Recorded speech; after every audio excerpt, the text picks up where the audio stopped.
रात की सुनसान खामोशी में जब कोई आपके दरवाजे पर दस्तक देता है तो क्या होता है? जब कोई दस्तक देता है तो आपको ऐसा लगता होगा कि आपकी कोई माँ होगी, बहन होगी, कोई रिश्तेदार होगा और आप जाकर उस दरवाजे को खोल देते हो, राइट? लेकिन आज की कहानी को सुनने के बाद जब भी आपके दरवाजे पर दस्तक दी जाएगी तो उसको खोलने से पहले शायद आप डरोगे। गाइस, हमारी आज की कहानी बाकी सारी डरावनी कहानियों से काफ़ी डिफरेंट है और आज की कहानी हमें श्रुति ने भेजी है। श्रुति ने ये कहानी अपने बचपन में सुनी थी और अभी तक उसको यही लगता था कि उसकी दादी ने उसको ये कहानी उसी तरीके से सुनाई जिस तरीके से बाकी डरावनी कहानियाँ सुनाई जाती हैं, लेकिन उसे नहीं पता था कि ये कहानी एक सच्ची कहानी है। लेकिन जैसे जैसे श्रुति बड़ी हुई उसे समझ में आने लगा कि ये कोई कहानी नहीं बल्कि उस जगह का एक डरावना सच है। कहानी बहुत ही इंटरेस्टिंग और डरावनी है और ये कहानी है केरला की और समय है 1958। केरला में दरअसल श्रुति की दादी बड़ी हुई थी जिनका नाम था राधा अम्मा। वो बताती है कि उन दिनों गांव में एक औरत हुआ करती थी जिसका नाम हुआ करता था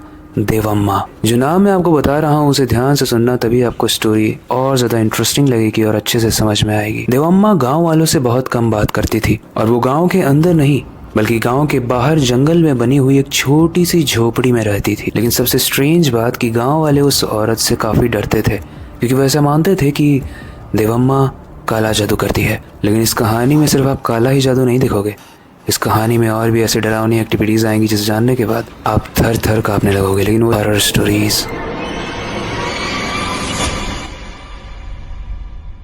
गाइस, जैसा मैंने आपको पहले बताया कि गांव वालों को लगता था कि देवम्मा काला जादू करती थी और इसी वजह से वो गांव के बाहरी एरिया में रहती थी ताकि अपनी सारी ही तंत्र क्रियाएं वो कर पाए। और सबसे इंटरेस्टिंग चीज़ ये है कि देवम्मा को आवाज़ बदलना और दूसरों की नकल करना बहुत अच्छे से आता था। अब राधा यानी श्रुति की दादी भी इन चीजों को बस कहानियां ही समझती थी। लेकिन एक बार की बात है, वो अपने घर में सो रही थी और बाहर खड़े लोग चिल्लाने लगे अचानक से बहुत तेज, मीना मीना। अब इस आवाज को सुनकर राधा और उसकी माँ दोनों ही घर से बाहर निकलते हैं और मीना जो राधा की ही एज की लड़की थी उसके घर के बाहर गाँव के कई लोग खड़े थे और कुछ लोग हाथों में लालटेन लेकर जंगल की तरफ जा रहे थे। लेकिन अब कहानी में आने वाला है एक बहुत ही इंटरेस्टिंग ट्विस्ट। जब राधा और उसकी माँ मीना के घर के पास गए तो उन्होंने देखा कि घर के दरवाजे के बाहर एक निशान बना हुआ है और उस निशान के बीच में मीना की पायल रखी हुई है। उस निशान को देखकर ये क्लियरली लग रहा था कि ये किसी तंत्र विद्या का निशान है। गाइस, मीना के परिवार में सिर्फ मीना और उसके पिताजी रहा करते थे और जंगल में जब मीना को ढूंढने के बाद वहाँ से लोग लौटे तो मीना नहीं मिली। मीना की एक छोटी बहन भी थी और उससे जब पूछा गया कि मीना कहाँ गई तो उसने बताया कि मैं और मीना दीदी दोनों ही जमीन पर बिस्तर डालकर सो रहे थे और पापा बाहर गए हुए थे। उसके बाद रात में दरवाजे पर नॉक हुआ और हमको लगा कि पिताजी की आवाज है क्योंकि उस तरफ से पिताजी की आवाज भी आई थी कि मैं आ गया हूँ, दरवाजा खोलो। पापा की आवाज सुनकर मीना दरवाजा खोलने जाती है और मैं अंधेरे में बैठकर बस देख रही थी कि क्या हो रहा है। लेकिन जब कुछ देर के बाद मीना जो दरवाजा खोलने गई थी वो वापस नहीं आई तो मैं दरवाजे के पास गई और मैंने देखा कि दरवाजे पर एक निशान है जिसमें मीना दीदी के पायल रखे हुए हैं और मीना दीदी गायब थी। गाइस, मीना उस दिन के बाद कभी भी नहीं मिली।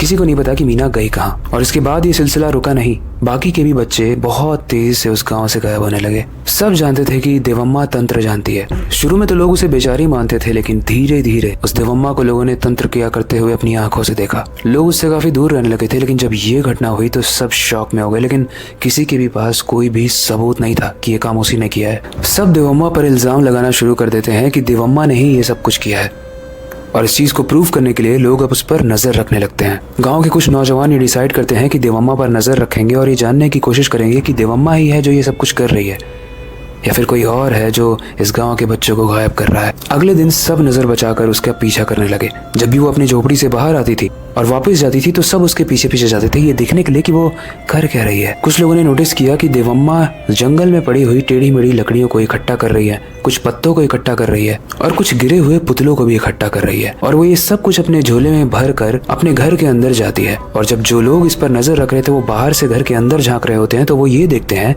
कि देवम्मा ने एक बहुत बड़े से बर्तन को आग पर रखा हुआ है। उस आग में खाना उबल रहा है और उस उबलते हुए खाने में ही वो जाकर उन जड़ी बूटियों को और उन पतली लकड़ियों को डाल रही है। लेकिन जब ये नजर रखने वाले लड़के देवम्मा को देख ही रहे होते हैं तो देवम्मा उनमें से एक को देख लेती है।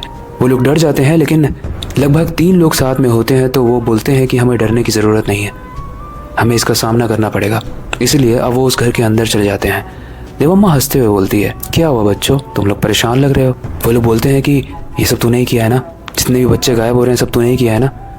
बोलती है, मैं ऐसा क्यों करूँगी, मैं तो बस यहाँ पे अपनी झोपड़ी में रहती हूँ, मैं किसी को तंग भी नहीं करती हूँ। मैं यहाँ दूर रह के अपना खाना बनाती हूँ और खाती हूँ। तुम लोगों को उसमें भी प्रॉब्लम है। उसमें से एक लड़के का नाम था राकेश, और राकेश बोलता है कि तू इसमें क्या बना रही है, दिखा। देवाम्मा बोलती है तुम देख सकते हो। वैसे ऊपर से तो वो बहुत लजीज प्रतीत हो रहा था। तो देवम्मा ये ऑफर करती है कि राकेश, अगर तुमने देख लिया है तो हम सब लोग साथ में बैठ के खाएं। काफ़ी देर तक तो वो तीनों सोचते हैं, लेकिन क्योंकि वो काफ़ी देर से देवम्मा पर नज़र रख रहे थे, वो बोलते हैं कि ठीक है, हम खा के यहाँ से चले जाएंगे और गांव में जाके पंचायत को रिपोर्ट देंगे कि देवम्मा ने कुछ नहीं किया है। लेकिन अब कहानी में आने वाला है एक ट्विस्ट, इसलिए ध्यान से सुनना। देवम्मा उस सूप को जो वो बना रही थी कढ़ाई में, उसे निकाल कर 3 बर्तन में देती है और एक बर्तन में खुद सूप लेती है। तीनों ही सूप खा रहे थे, लेकिन तभी सूप के अंदर से एक उंगली निकलती है, एक उंगली एक बच्चे की। और उसे देखने के बाद राकेश पूरी तरीके से थर थर कांपने लगता है। तीनों लोग समझ जाते हैं कि देवम्मा कैनाबॉलिक है, यानी वो इंसानों को खाती है, या फिर कहा जा सकता है कि देवम्मा उस गांव के बच्चों को खा रही थी। इस चीज को देखने के बाद तीनों ही वहां से बहुत तेज से भागने की कोशिश करते हैं, लेकिन देवम्मा बहुत चालाक थी। उसने अपने घर के बाहर सर्फ को पानी में भिगाकर फैलाया हुआ था, जिसकी वजह से जब वो तेजी से भागे तो उनका पैर स्लिप हो गया और वहीं पर गिर के तीनों की मृत्यु हो गई। उसमें से एक की जो थोड़ी सी जान बची हुई भी थी और वो रेंग रेंग के आगे जा रहा था, लेकिन ऐसा माना जाता है कि कहानी के अनुसार देवम्मा ने उसका गला काट दिया और उस सब का सूप बनाकर पी गई। ये कहानी तो गाइस यहीं तक थी। ये कहानी श्रुति ने अपनी दादी माँ के मुंह से बचपन में सुनी थी, और श्रुति हमें ये बताती है कि उसकी दादी माँ ऐसा बोलती हैं कि ये कहानी कहानी नहीं थी, ये कहानी सच्ची कहानी थी। वेल, आपको क्या लगता है, क्या ऐसी कोई बुढ़िया होती होगी जो जंगल के बाहर रह के इंसानों को खाती हो? वेल, बुढ़िया तो नहीं हो सकती, लेकिन चुड़ैल जरूर हो सकती है। आपको क्या लगता है, ऐसा पॉसिबल है? हमें कमेंट सेक्शन में ज़रूर बताना।